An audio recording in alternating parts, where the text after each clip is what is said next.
კრემლის პასუხს ვაშინგტონი მოთმინებით ელის.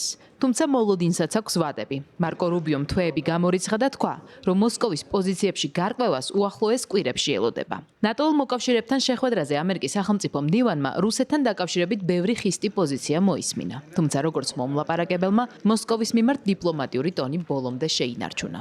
გარკვეული მინიშნებებით.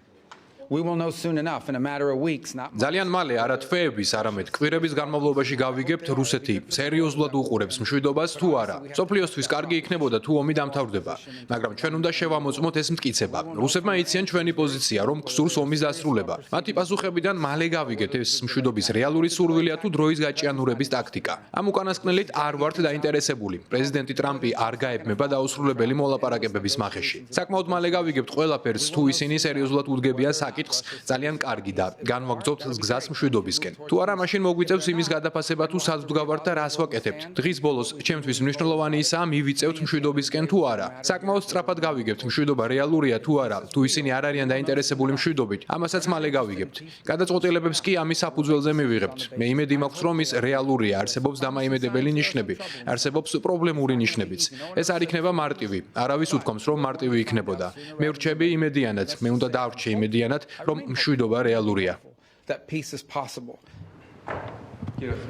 ვაშინგტონში ჩასულმა რუსმა დესპანმა თქვა, რომ მოსკოვი ღიაა უკრაინისთვის გარკვეული უსაფრთხოების გარანტიების უზრუნველყოფაზე. კრემლში ამბობენ, რომ ნიუანსებზე მუშაობა გრძელდება. სტივენ ვიტკოფთან საუბრის შემდეგ კირილ დმიტრევს არ დაუკონკრეტებია ზუსტად რაზეა საუბარი. ის კი ნამდვილად დაადასტურა, რომ უკრაინის ნატოში წევრობა წითელი ხაზია. მოგვიანებით უფრო მეტი აქცენტი რუსულ ბაზარზე ევროპელების ჩანაცვლებას დაუთმო. ამ შეხვედრაზე რუსეთსა და ამერიკას შორის პირდაპირი ფრენების საკითხიც განიხილეს. Чем отличается администрация президента Трампа? ტრამპის ადმინისტრაცია ბაიდენისგან იმით განსხვავდება, რომ მათ ესმით რუსეთის პოზიცია და წუხილები.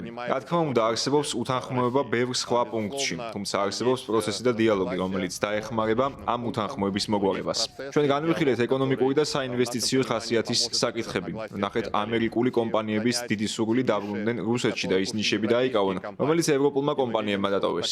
ასე რომ, ამგვარი იდეოლოგიური შეზღუდვები, რომლებიც ევროკავშირის სახელმწიფოებში არსებობს, ამერიკულ კომპანიებს მისცემს ახალ შესაძლებლობას. თუმცა იქ, სადაც ეს რუსეთისთვის იქნება სასარგებლო.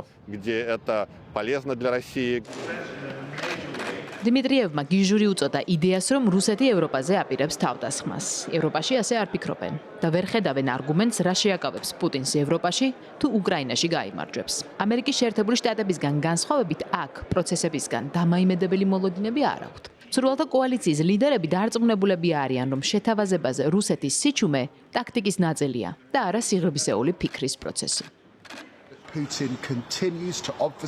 კონცენტრირდებით ხანგრძლივ მშვიდობაზე, რომელიც ევროატლანტიკურ სივრცეს გახდის უსაფრთხოს. ჩვენი ხედვაა, რომ პუტინი აგრძელებს ფეხის თრევას და გაჭიანურებას. მას შეუძლია ცეცხლის შეწყვეტა ახლა, თუმცა აგრძელებს უკრაინის დაბომბვას. ჩვენ კარგად ვხედავთ ამას და ამიტომაცაა, რომ ვაგრძელებთ უკრაინის ყველაზე ძლიერ პოზიციაში ჩაყენებისკენ მიმართულ მცდელობებს. იქნება ეს სამხედრო, ჰუმანიტარული თუ ეკონომიკური თვალსაზრისით.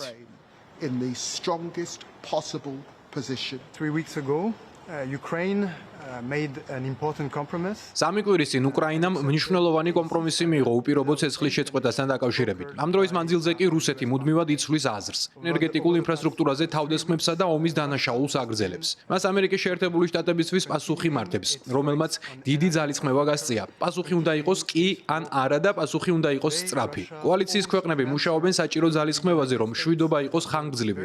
ეს ძლიერ უკრაინულ ჯარს ნიშნავს. ასევე არსებობს სამხედრო გარანტიის საჭიროება. ამიტომაც ეწევიან დღეს ჩვენი სამხედრო ხელმძღვანელები კიევს. თავად უკრაინას ცეცხლის შეწყვეტაზე უპირობო თანხმობა უკვე გაცხადებული აქვს. ცდილობს ვაშინგტონი იმაში დაარწმუნოს, რომ რუსეთი არათუ ცეცხლის სრულ შეწყვეტას, არამედ ენერგეტიკულ ინფრასტრუქტურაზე თავდაუსხმელობის პირობასაც არ ასრულებს. ამის შესახებ უკრაინის საგარეო საქმეთა მინისტრმა ნატოს შტაბ-ბინაში ისაუბრა. უკრაინა არა დაბრკოლება მშვიდობისთვის. ბურთი რუსეთის მოედანზეა. გუშინ კი მორიგი პასუხი მივიღეთ, როდესაც 70-ზე მეტი დრონით მათ ხარკივს დაარტყეს. ეს ნათელს ხდის თუ ვის სურს ომი და ვის არა. რუსეთს ზეწოლა უნდა გავზარდოთ, რათა სერიოზულად მიუდგეს მშვიდობას. ამისათვის აქტივებისა და იზოლირების თვალსაზრისით ბევრი ხელსაწყო არსებობს. სოფლიო მოსკოვის დიპლომატიურ პასუხს ელის, სამხედრო პასუხს კი ყოველდღიურად ხედავს. ხარკივში გუშინდელ თავდასხმას 5 ადამიანი ემსხვერპლა, 30-ზე მეტი კი დაჭრილია.